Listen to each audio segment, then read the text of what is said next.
We continue now at the top of Daf Kuf Lamed Aleph Amid Beis in Meseches Bava Basra. This is Bava Basra Daf 131b.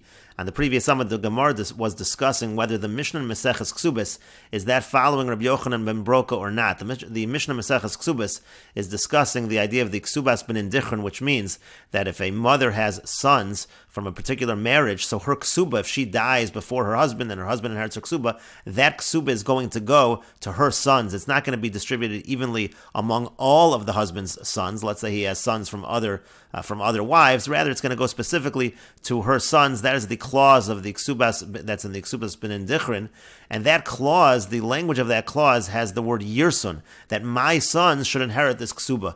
And the word Yirsun seems to indicate, like Rabbi Yochanan ben Broka, the idea is that a person can designate that one particular son gets a larger inheritance than what would normally be dictated by the Torah. That was the potential proof that the Mishnah in Ksubas was following Rabbi Yochanan ben Broka. And Abaye said in the previous summit that the Mishnah in Ksubas, even if it has the word Yirsun in it, is not following Rabbi Yochanan ben Broka, because there's another clause that's written into the Ksuba, that the husband is supposed to support the daughters, he's supposed to give support to the daughters, and that part of that clause in the Ksuba does have a language of gift. It has a language of matana, and the halacha, according to the Rabbanan who argue on Rabbi Yochanan ben Broka, is that as long as there's any clause toch kedei dibor that uses the word matana, even if it's to a completely different individual, in this case the daughters, something completely different is being given to a different individual, still you can apply that language of matana to that first clause as well. That would apply by the ben indichron clause, and therefore you do have the language of matana even though the language of Yirsun is used, and so the Mishnah in Ksubas can be following the Rabbanan. And so now Rav Nechume and some say Rav Chananya bar Menyume, he responds to Abaye as follows: Mimai devechad beidin iskon. How do you know that these two clauses in the Ksuba, how do you know they were instituted by the same bezin? Because the entire assumption of Abaye is that it's considered toch kedei dibor because the two clauses in the Ksuba, those two takanas, were instituted by the same bezin. But how do you know that? Dilma betrei beidina iskon. Maybe they were actually instituted by two separate batei dinim, by two separate courts, and then you can't really claim that it's considered to be toch kedei dibor. And the Rashbam explains, Mimai devechad beidina iskon. How do you know it's all in one court? Delahave besoch kedei dibor, that now you're considering it, both clauses are considered to be toch kedei dibor of each other. Dilma betrei beidina iskon. Maybe it was two separate courts. Velo kai haya hai klal. One is not relevant to the other at all. Velo mahani lashon matana dezeh. And so therefore the language of gift that's used by the daughters is not going to work for the language of Yirsun. It can't apply it to that language by the sons. And the Gemara continues, Lo sal kadaitach, don't think that it was two separate batei dinim, that it was two separate courts. The katani reisha, because what does it say at the beginning over there? It says, Ezem medrash darash Rabbi Elazar ben Azari. It says the following was the drush of Rabbi Elazar ben Azari, lefnei chachamim b'karen b'yavna, before the chachamim in karen b'yavna. Habonim yirshu v'habonos yizonu. These two clauses in the Ksuba, so it has the sons inheriting, they're inheriting the Ksuba, and it has the daughters being provided with mizonos, with sustenance. And so we learn one from the other. Ma habonim einon just like the sons, they're obviously not going to inherit until after their father dies. Af bono, so too by the daughters, lo yizonu, they don't get mizonos el la'achar misasavi, and only after their father dies. That's how we know that this mizonos is not during the lifetime of the father. And so the proof is as follows: if you're going to say correctly that both of these clauses, both of these takanas were instituted in one court, so hainu dialfina takana mi takana, then it makes sense to learn one takana from the other. We could say, just like we find the following by the sons, so too we can apply that to the daughters. But if you're going to say that the takana was made in two separate batei dinim, how do you learn one takana from the other? But the Gemara continues, Mimai, how do you know that's the case? Maybe it was really two separate courts, and still you could learn one from the other.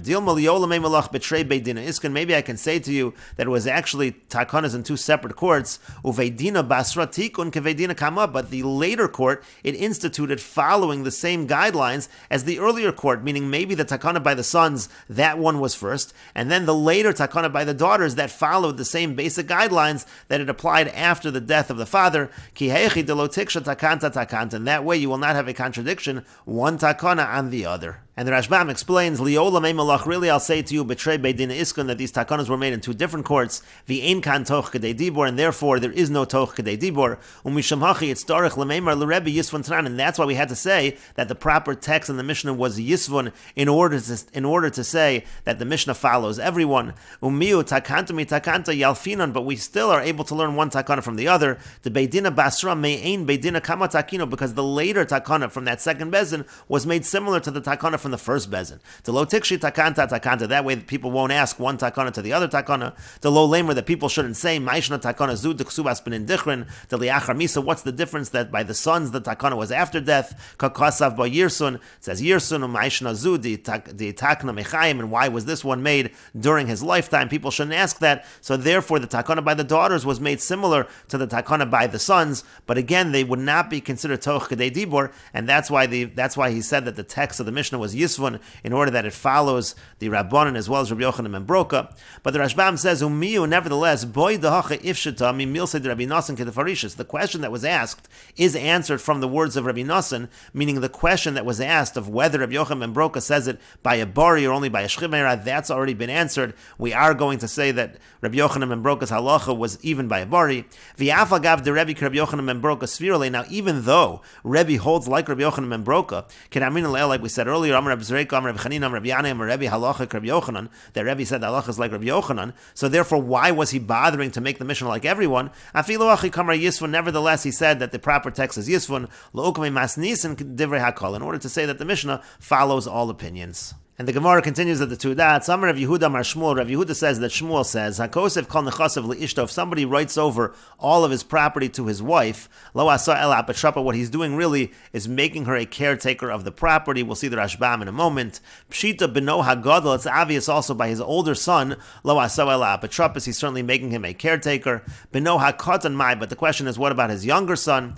Itmar, it was stated, Rav Chani Loi Bar Idi Amar Shmuel. Rav Chani Loi Bar Idi says that Shmuel says, Afilu beno katan hamutal barisa. This would apply even to his young son who is still in the crib. And the Rashbam explains, Hakosev kol nechasav leishto beloshen matana. He's writing over all of his property to his wife as a gift. Lo asa el apatropa. He's really just making her a caretaker. De omed hadasu. It's logical to say that. We can assume that's what he means. De'ein adam meniach hezbona v'nosin es hakol ishto. Nobody leaves aside, casts aside their sons and gives everything to his wife.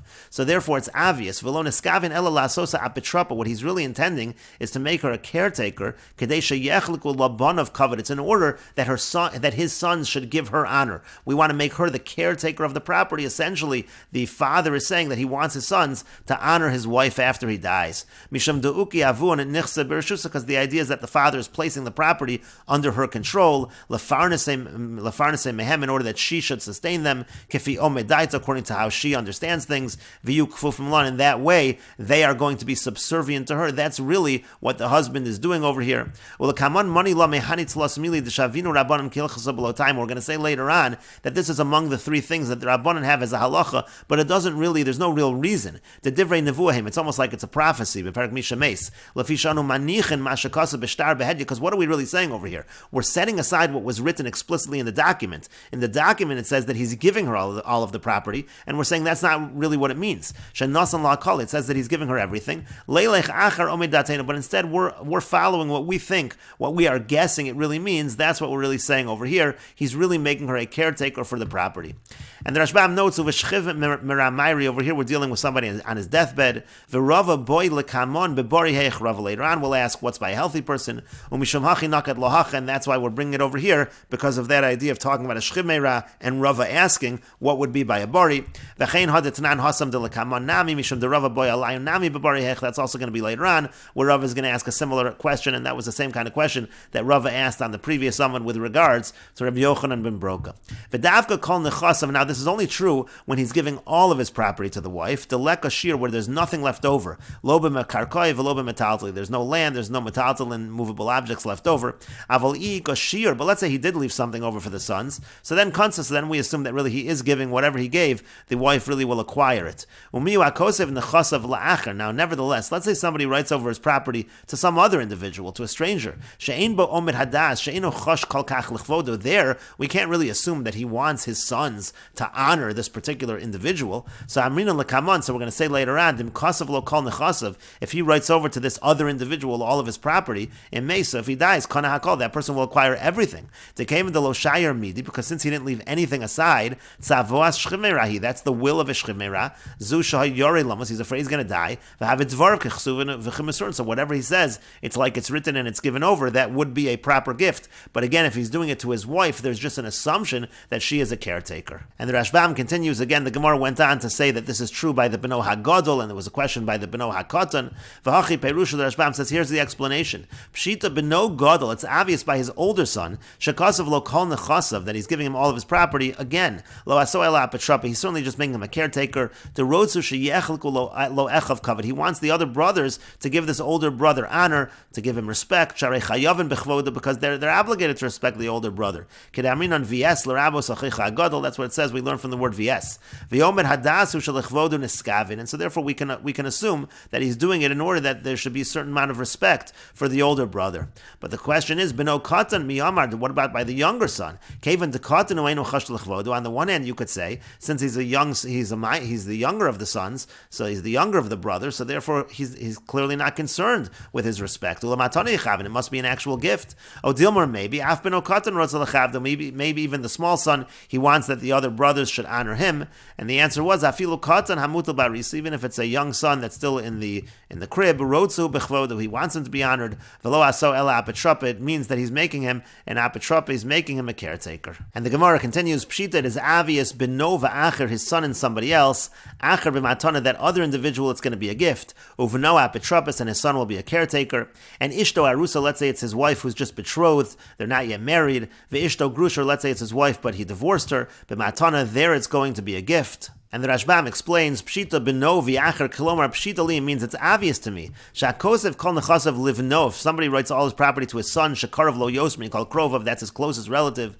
V'rotze b'chvodo yoser, he certainly wants him to be honored. Oh, hakosev kol nechasav li'acher, or let's say he writes all his property to just another individual. Delo chayish lechvodo klal, somebody who he's not concerned with his honor at all. Bahani shnayim Pshita li, the point is in those two cases it's obvious. The acher b'makom bona mishum matana, certainly it's just some other person where there are sons, that's an actual gift. He certainly doesn't want that his son should respect this person. He obviously wants to give it to this person. To give him a gift. Because if he wanted to make him a caretaker, let's say his kids didn't know business dealings, he should have said explicitly, he should have said, I'm making him a caretaker, and he should not have written it as a gift. And the Rashbam continues, Ishto Arusa, Ishto Gerusha, let's say it's his wife who is betrothed, or let's say it's his wife who is divorced, Moda Shmuel, there Shmuel would admit, that he's just giving her a gift, he's not making her a caretaker that she should be accorded honor, to Kaven de Logayas Bu, since he's not actually married to the woman who he's just betrothed, or let's say they're divorced, Lo Chashash Bechvoden, so he's clearly not concerned that they be respected by the children, Elamatana, who wrote Salit and Lan, clearly he's trying to give them a gift. That would be true by Ishto Arusa and Ishto Gerusha. And the Gemara continues again, in all of those cases it's obvious, but they had the following question. Bas Eitzel Habanim, what about a daughter among sons? V'isha Eitzel Ha'achim, or let's say a wife among brothers. V'isha Eitzel B'nei Habal, or let's say a wife among children of the husband that are not her children. So Mahu, what would be the halach in all of these situations? With these women, would they be considered caretakers or would they be receiving a gift? Amar Ravina Mishmei de Rava, Ravina says in the name of Rava, Bekulu Lokan, in all of these cases that you have a question, they would not acquire, they would be considered caretakers, Lavarme Ishto Arusa Ishto Gerusha, except for his wife that's betrothed, or his wife who's divorced, which was the cases we had above that are obvious. There we're going to say it's a gift, but all of these cases that you have as a question, we're not going to say it's a gift, rather we're going to say that they're considered caretakers. And the Gemara continues with another answer, Rav Avira Mishmei de Rava, Amar Rav Avira says in the name of Rava, Bekulu Kani, in all of the cases we're going to say that she will acquire, it's going to be considered a gift, Lavarme Ha'isha Eitzel Ha'achin V'isha Eitzel B'nei Habal, except for the case of the wife by the brothers and the wife by the sons of the husband who are not her sons, meaning according to Rav Avira, it's only by Bas Eitzel Habanim that she is considered to be a caretaker. The Rashbam explains Bas Eitzel Habanim, when you have a daughter and there are also sons, Kevan Da'anu Rowan Dechoshen Linyan Nechasim Mortem, because we see, let's say you have a case where a person dies and he has very little property. The Amrina, we say over there, Habanos Yizon, we say that small amount of property should go to support the daughters. V'Habanim Yachzor Lapsachem, and we say that the sons, they should have to go beg door to door. Alma Dechayshinan Liyikra Debanos Miyikra Debanim, we see from there that we're more concerned about the honor of the daughters than the sons. V'Ikal Amemer Dasa Betropa, so that would be a reason to say that by a Bas Eitzel Habanim, when he says he's giving her everything, he really means that she's a caretaker, that they should honor her. Odilmer, maybe Hani Mila Linyan Chazar's Psacha, maybe that's only when it comes to knocking on doors, so there we say that the sons should do that and not the daughter. Avalki Agavna Shiachabdu Abanav, but in a situation that we're making her a caretaker, that the sons should give her honor. Lo chash l'chvoda. There we don't go so far and say that he's trying to do it that they should honor her. Rather, it really is a gift to her. V'isha etzel ha'achin. Let's say you have a case of a wife, but there are only brothers, meaning she'ein lo banim, meaning there are no sons in this case. You have a person dies, he has no sons, he has brothers, and he gives everything to his wife. Ela achin, there's only brothers. V'keven de'echav einan chayavin b'chvod ishto klal. Now you could say his brothers, they don't have to honor the wife at all. They don't have to honor his wife. So eino choshesh yichabdua. So clearly he's not making her a caretaker that they should honor her. Umatanahu diyoivla. It must be he's giving her a gift. O dilmar maybe keven de'ishto kegufo damya. Since his wife is like him, rodse sheyichabdua. He wants that even his brothers should honor her. V'apetrapa shavi, and that would indicate that he's making her an apetropis. V'isha etzel b'nei habal. Let's say you have a wife and you have sons of the husband that are not her sons. Delo havale banim imena, meaning he had no sons from her. The name apetrapa shavi kadesh yichabdua baneh shachayav mechvod. Now if she had her own sons, it makes sense that she's an apetrapa. It makes sense that she is a caretaker because her sons should honor her. Aval yesh lo banim isha acheres. But if he has sons from another woman, ve'enan chayavim bechvod kolkach, they don't have to honor their stepmother so much. Elam yisura dekra, they do have to honor the stepmother from an extra word in the pasuk. It says esavicha l'rabos eisha sa'av. It says in the pasuk esavicha, so we say that the stepsons have to honor the wife of their father. V'chol mi she'enan chayavin bechvodo, but you're going to say it's not the same level of obligation as an actual mother. So if they're not really that obligated, eino makbid ein mechavdin oso, so he's not so strict about that if they don't honor her. V'gam hilo sak, but she's not so strict that they should honor her either. Im lo yichabdu, if they don't honor her. Im lo yichabdu elu, if they don't honor her. V'hilkach, therefore gam habal eno choshesh, so the husband's not so concerned with that. Well, matane chavin, and that would indicate that this is a gift. So that's the question by these three cases: bas etzel abonim, isha etzel achin, and isha etzel b'nei habal. And the first answer was Amar Ravina Mishmei de Rava Kulu. Ravina said in the name of Rava, in all the cases, Hanach Chamish Nashim, all 5 cases, Lo Kanu, they do not acquire Levad Me'ishto Arusa Vishto Grusha, except for the first cases that were listed, the wife who's still betrothed, and the wife that's divorced. So in that case, we're going to say it's a gift. But in all the cases you asked about, we're going to say that it's not a gift, rather he's making them caretakers. For Rav Avira Mishmei de Rava Amar Kulu, and Rav Avira says in the name of Rava, that no, Hanach Chamish Nashim, all of these 5 cases, Kanu, they will acquire it, is a gift. Levad me'isha etzel achin ve'isha etzel b'nei habal, except for the case of the wife by the brothers and the wife by the stepsons. Uvisvoros bialma pligi, they're just arguing in terms of logic, in terms of what we think the husband intends, and there's really only one machlokas between them. Uvas etzel habanim levada ika beinai. The real machlokas between Ravina in the name of Rava and Rav Avira in the name of Rava just comes in the case of the daughter by the sons. Ravina lo kanya, according to Ravina, she will not acquire in that case, but rather she is a caretaker. Rav Avira kanya, but according to Rav Avira, she will be kona in that case. It's considered to be a gift to her, and we will continue with this discussion in the next video on Daf Kuf Lamed Beis Amud Aleph.